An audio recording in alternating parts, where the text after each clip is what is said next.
Hey, how's everybody doing today? Um, Hi, my name is Jordan Vaughn, and um, I've known Brent for a long, long time. Um, I was like 13 years old when he was the youth pastor for me and my church, and he was there for quite a while, and we had a bunch of fun and a lot of pranks and a lot of crazy time. So. But what was really cool and really awesome is that's when I was developing as um, a musician and getting into playing and doing all those things that I love to do now. So just a little background on myself. I'm 27.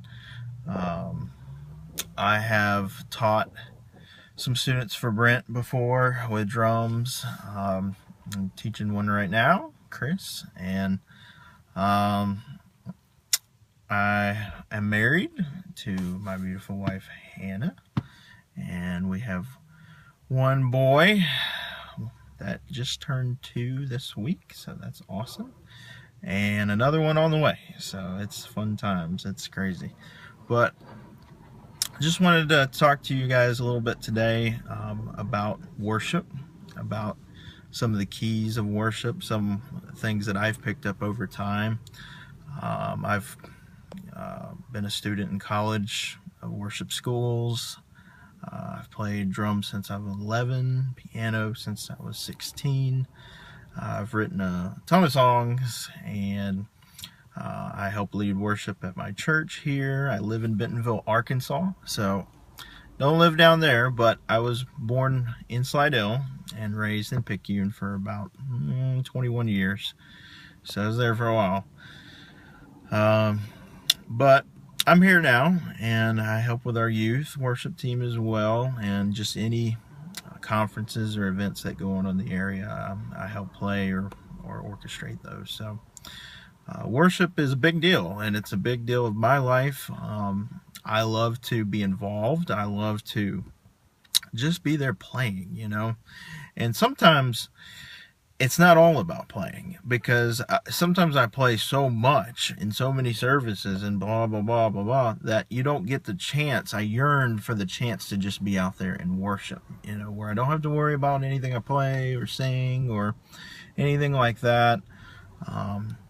I just get to be one-on-one with God, and somebody else is doing this stuff. And that's great too, because I love to listen to many, many, many worship teams, because every worship team, doesn't matter who they are, doesn't matter who they have playing or singing or leading, there's a different style. There's a different type of originality that comes from that team. And it's just God ordained, So, just want to get in a little bit today. Brent asked me to do about 20 minutes, so I just want to get into a little bit on worship. For me personally, worship is a very passionate, intimate thing. I love when we're in worship and we're driving the song, driving the atmosphere, and just really punching through, really pushing through, and I love that about worship. I wish that it could be at the highest level of levels every single song, every single time, but it's not. And you have to kind of figure out how to incorporate a song list by what song you're playing, what does the message in it, what does the lyrics say, what are the chording progressions, what is the rhythms, the beats, the tempo, the dynamics. There's a lot of different things at stake. And it's not as simple as just getting up there and playing a song. Because people will react. People react in the presence of God. People react to the Holy Spirit driving, to the Spirit of God driving through a verse or through a chorus that just impacts their heart in ways that no other music or no other person can. Even the message sometimes can. And what we want to do is try to support the word. We want to try to support what the pastor, what the preacher is going to be doing that day. No matter if we know what they're doing that day. Sometimes it's kind of interesting because you'll make a list or you'll do songs, and then the pastor is preaching on the same exact thing, or it's very lined up, or somehow he didn't have that lined up, and it just somehow happens, he or she, to key on that, so it's kind of an interesting process. But what we have to do is recognize, be aware. Awareness is probably the first key in worship. If you don't have awareness, it's not going to work. It's really not going to work, because you have to be aware of the presence of God. You have to be aware of the song you're playing. You have to be aware of the congregation that you're leading.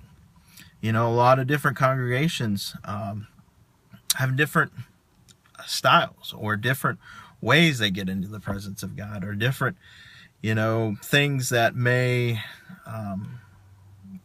get them going or get them rolling. So what we want to try to do is we want to really try to press in. We want to really try to do all the things we can to recognize those awareness opportunities. One of the things that I love to do is, I'll be leading a song, and a lot of times I'm on drums when I'm leading a song. And so that's kind of hard. It's kind of difficult to do that sometimes because, you can't see, or you can't push the song maybe the way you want. But I love it because I can kind of centrally dictate where we're going to go in the song by my dynamics, by where I'm playing, by what I'm leading, what I'm saying. A lot of times I'll say words in between phrases or verses or songs, just to kind of push the envelope a little bit. Push, what is God doing here? What is God doing? Is healing the theme today? Is power the theme today? Is, victory the theme today? Is, what do we need to do to push that? And it's pretty interesting, because sometimes you'll be out there and you'll be leading, and you have to be aware of what people, what people are trying to press into, what they're dealing with. And sometimes it works beautifully, and you just have to say, I'm going to keep pushing that. And you kind of let the team know. You kind of maybe give some signs, give some hand signals. With a drummer, I just kind of play certain beats, and they know, because we've played together so long. That's where we're going. So that's kind of on that part. Now, when on the piano, it's totally different, because a piano is a lead instrument, and a piano has to dictate a lot of times, just like a guitar, where we're going in the song.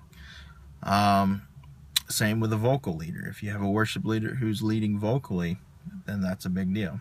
The neat thing about our worship team, and a lot of worship teams I've been with, is that there's one leader, but you would not know who the leader is, because all of the songs are led by every single person on the team.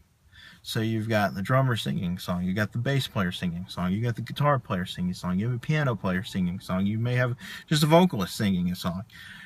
And each one takes turns leading that song, leading in worship, because that's what we should be. There should be a worship leader who organizes, who does all the stuff behind the scenes, and that's great. You need that, because you need accountability, you need administration skills there.